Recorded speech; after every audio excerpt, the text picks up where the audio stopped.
ధిక్కార స్వరాలు కళ్ళం వేసేదెవరు? కాంగ్రెస్ నేతల మధ్య సమన్వయం కుదిర్చే లీడరే లేడా? పాత కొత్త నేతల మధ్య ముదురుతున్న ఆధిపత్య పోరు, నానాడికి పెరుగుతున్న అసహనం, సర్దుబాటు చేయడంలో ఏఐసిసి పెద్దలు విఫలం. ఖర్గేతో మంత్రి కొండా సురేఖ భేటీ, పాత నేతలకే 70% పదవులు. టీపీసీసీ చీఫ్ మహేష్ కుమార్ గౌడ్, కొండా సుష్మితా పటేల్, రాజగోపాల్ రెడ్డి, షిన్నారెడ్డి. వీళ్ళు ఇప్పుడు వాళ్ళు మాట్లాడే దాంట్లో ఏమైనా తప్పు ఉందానే? కొండా సుష్మితా పటేల్ మాట్లాడే దాంట్లో తప్పు లేదు. ఆజ్యం పోసిందే రేవంత్ రెడ్డి పరకాలకు పోయి. దీనికి కర్త కర్మ క్రియ కొండా సురేఖ ఇష్యూ, కర్త కర్మ క్రియ రేవంత్ రెడ్డి.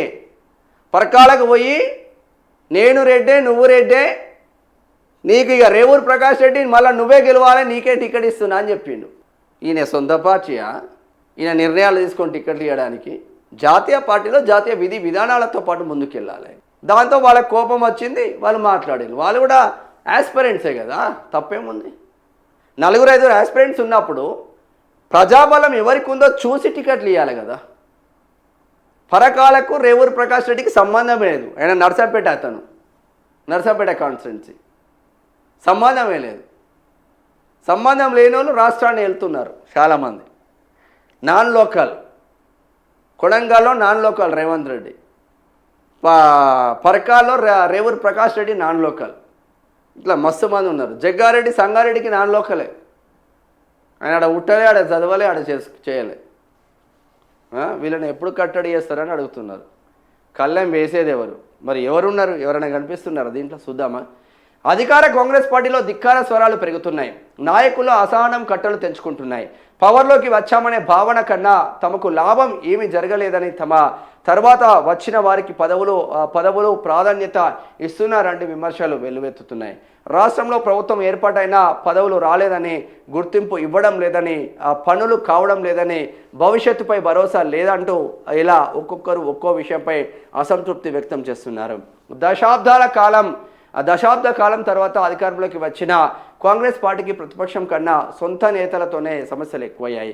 పార్టీకి ప్రభుత్వానికి మధ్య సరైన సమన్వయం లేకపోవడం, ఎంపీ ఎమ్మెల్యే ఎమ్మెల్సీ సీనియర్ నేతల ఇష్టారీతిన క్రమశిక్షణ ఉల్లంఘించి బహిరంగంగా మాట్లాడిన వారిని పిలిపించి క్లాస్ పీకడంతో పాటు ఆ సమస్యకు పరిష్కరించడం, రాజీ కుదుర్చడం, వారికి నచ్చచెప్పే నాయకుడు లేకుండా పోయారని పార్టీలో ఆందోళన వ్యక్తమవుతున్నది. పెద్దరికం చేసే నేతలు లేకపోవడం, ఈ పని చేయాల్సిన ఏఐసిసి పెద్దలు తెలంగాణలో జరుగుతున్న పరిణామాలపై అంతగా దృష్టి పెట్టకపోవడం అటు పార్టీకి ఇటు ప్రభుత్వానికి నష్టం వాటిల్లుతుందనే చర్చ జరుగుతున్నది. ఎవరికి వారే సీనియర్లమనే భావన. రాష్ట్రంలో ఎన్నికలకు ఇంకా 2.5 ఏళ్ల సమయం ఉన్నది. కానీ ఇప్పుడే నేతలు తీవ్రమైన ఆరోపణలు చేసుకుంటున్నారు. ప్రభుత్వానికి సీఎం రేవంత్కు పార్టీలోని కొందరికి వ్యతిరేకంగా ప్రకటనలు చేస్తున్నారు, మీడియాకి ఎక్కుతున్నారు. ఇప్పుడు ఏం జరగాలబ్బా? సామాజిక కోణాలలో ఆలోచించి మంత్రి పదవులు ఇవ్వాలి. ఇప్పుడు హైదరాబాద్ రంగారెడ్డి జిల్లా ఉంది, సపోజ్ చెప్తున్నా. రంగారెడ్డి జిల్లాలో గ్రేటర్ హైదరాబాద్ పక్కన ఏకైక గెలిచింది ఇబ్రహీంపట్నంలో మల్రెడ్డి రంగారెడ్డి ఒకడే. ఆయన సీనియర్ నేత. ఆయనను పక్కన పెట్టి నువ్వు ఎవరెవరికో ఇవ్వబడుతుంది. రెడ్డి కావచ్చు, తప్పేం లేదు.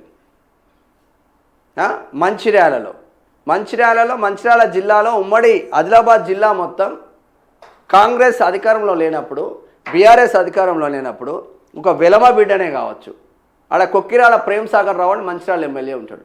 ఆయన ఆధీనంలో పార్టీని కాపాడండి, కార్యకర్తలను కాపాడండి. ఆయనను పక్కన పెట్టి పక్కనున్న చెన్నూరు నియోజకవర్గంలో, కేతనపల్లి కూడా చెన్నూరు నియోజకవర్గం కిందకి వస్తుంది, మంచిర్యాల పక్కనే ఉంటుంది, గద్దెరగడి అని ఉంటుంది, దాని పక్కనే ఉంటుంది. చెన్నూరులో 10 పార్టీలు మారినా వివేక్ వెంకటస్వామికి మీకు మంత్రి పదవి ఇస్తారు సూట్ కేసులు మోసుడుతోనే. ఇక నేనెందుకు రాబాయి అవి పార్టీలా?